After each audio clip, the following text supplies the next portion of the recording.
We are covering data encoding formats for the CCNA exam, specifically focusing on JSON, YAML, and XML. The exam won't ask you to be a developer, but it absolutely requires you to recognize, read, and differentiate these formats as they are fundamental to network automation and APIs.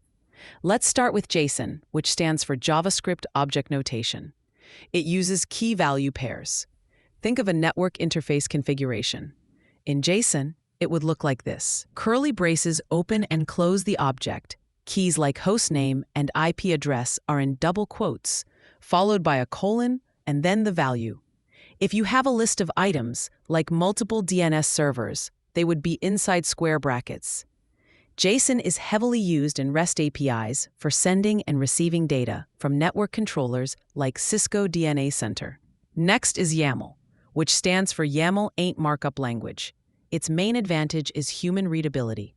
Unlike JSON's braces and brackets, YAML uses indentation to define structure.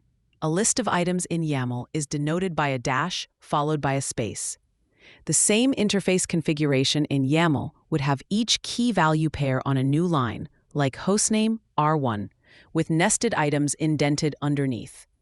This clean look is why automation tools like Ansible use YAML extensively for configuration playbooks.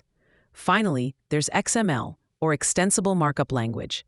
XML is the oldest of the three and uses tags, similar to HTML. Each piece of data is enclosed in an opening and closing tag, like hostname R1 hostname. This structure is very organized and can be validated with schemas, but it's also the most verbose, meaning it takes up more space than JSON or YAML for the same data. On the CCNA exam, you'll be tested by being shown a data snippet and asked to identify the format. A major exam trap is syntax. For YAML, the trap is incorrect indentation. Even one space off can make it invalid, and the exam might ask you to spot the error. For JSON, a common trick is using single quotes for keys instead of the required double quotes, or having a trailing comma after the last item in a list. You must be able to spot these subtle errors. The exam expects you to understand that you'd likely see JSON when dealing with a REST API call and YAML when looking at an Ansible playbook.